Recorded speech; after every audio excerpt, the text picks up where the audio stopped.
बारिश का मौसम हो और समोसे पकौड़े घर में ना बने, ऐसा हो ही नहीं सकता। तो आज मैं आपके साथ सिर्फ आलू से बहुत ही मज़ेदार से लच्छा पकौड़े की रेसिपी शेयर करूंगी। तो चलिए शुरू करते हैं अपनी आज की वीडियो। बिस्मिल्लाहिर्रहमानिर्रहीम। एक बर्तन में तकरीबन 2 से 3 अदद मैंने मीडियम साइज़ के आलू लिए थे, जिनको मैंने इस तरीके से पतला पतला कट कर लिया था। अच्छा, यहाँ पर कटिंग जो है ना, आप देख सकते हैं कि किस तरीके से मैंने इसकी कटिंग की है।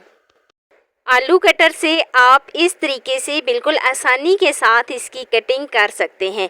तो यहाँ पर मैंने आलू की कटिंग कर ली थी। आलू एक बर्तन में डाल लेती हूँ और प्याज, यहाँ पर मैंने एक मीडियम साइज़ का प्याज लिया था। प्याज को मैंने स्लाइसेस में ही कट कर लिया था। तो प्याज ऐड करूँगी। तो 2 से 3 चम्मच जो खाने के होते हैं वो भर के मैं इसमें बेसन डाल देती हूँ। अच्छा, यहाँ पर हमने बहुत ज़्यादा बेसन का इस्तेमाल नहीं करना, इससे जो जायका होता है, जो फ्लेवर आता है, वो सारा ख़राब हो जाता है। तो बेहतर यही है कि 2 से 3 चम्मच काफ़ी होते हैं।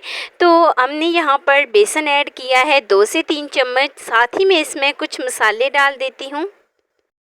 तो मसालों में 1 चम्मच नमक, 1 चम्मच कुटी हुई लाल मिर्च ऐड करूँगी, 1 चम्मच मैं इसमें साबुत खुश्क धनिया ऐड करूंगी और साथ ही मैं इसमें थोड़ी सी हल्दी ऐड करूंगी। 1 टीस्पून मैं इस्तेमाल कर रही हूँ। ये सिर्फ मैं इसमें हल्दी ऐड करूंगी, सुर्ख मिर्च ऐड करूंगी, जो कि तो मैं इसको अच्छे तरीके से मिक्स कर लेती हूँ। यहाँ पर मैंने पानी का इस्तेमाल बिल्कुल भी नहीं किया। तो पानी का इस्तेमाल किए बगैर हम इस बेसन को तैयार करेंगे। तो अभी हमने इसमें कुछ भी इस्तेमाल नहीं किया, ना ही पानी का इस्तेमाल और ना ही हम इसको हाथ से मिक्स करेंगे। बस चम्मच से इसको उलट पुलट करते हुए देखें, जैसे ही इसका कलर चेंज हो जाए तो साथ ही मैं इसको कवर कर दूंगी। कवर मैं इसको 3 से 4 मिनट के लिए करूंगी, ताकि जैसे ही आलू अपना पानी छोड़ें। तो 4 से 5 मिनट हो गए हैं और 4 से 5 मिनट हो जाने के बाद काफ़ी हद तक बेसन जो है वो अच्छे तरीके से हमारा तैयार भी हो गया है। अभी हम इसको हाथों से मिक्स करेंगे और तो अच्छे तरीके से मैंने इसको मिक्स कर लिया है। 1 चम्मच के करीब मैं उठाऊंगी और गरम गरम घी में डाल दूंगी। घी जो है वो फुल गरम हो गया था। तो गरम गरम घी में मैं सारे जो पकौड़े मैंने फ्राई करने हैं वो मैं डाल देती हूँ। बहुत ज़्यादा हमने इसमें मसाले भी इस्तेमाल नहीं किए, कोई हमने इसमें हरी मिर्च धनिया कुछ भी नहीं ऐड किया। सिर्फ़ और सिर्फ हम आलू से और 1 अदद प्याज से ये लच्छा पकौड़ा तैयार करेंगे और ये इतना लाजवाब बनेगा कि खाने वाले आपके हाथ चूम जाएंगे। तो जितने भी मैंने पकौड़े फ्राई करने थे उनको मैंने घी में डाल लिया है। साइड को चेंज करेंगे उलट पुलट करते हुए। देखें, काफ़ी हद तक इसका कलर एक साइड से चेंज हो गया है। साइड को चेंज करेंगे, दूसरी साइड पे भी ऐसे ही गोल्डन सा कलर आ जाए तो हमारे पकौड़े मतलब बनकर रेडी हो गए हैं।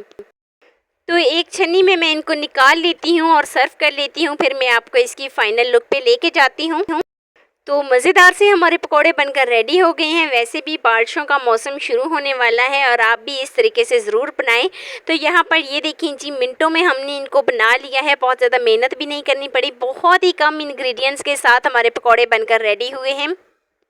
हरी चटनी के साथ भी आप इसको सर्व करें और ये है जी इसकी फ़ाइनल लुक। तो कैसी लगी जी मेरी आपको आज की वीडियो आपको ज़रा सी भी अच्छी लगी हो तो लाइक कर देना। फर्स्ट टाइम है चैनल पे तो चैनल को लाजमी सब्सक्राइब कर देना और बेल आइकॉन को लाजमी प्रेस कर देना, ताकि मेरी डेली की वीडियो आप तक पहुंच सके। दोस्तों के साथ, रिश्तेदारों के साथ शेयर लाजमी करना और मुझे एक प्यारा सा खूबसूरत सा फीडबैक लाजमी देना कि मेरी आपको आज की वीडियो कैसी लगी।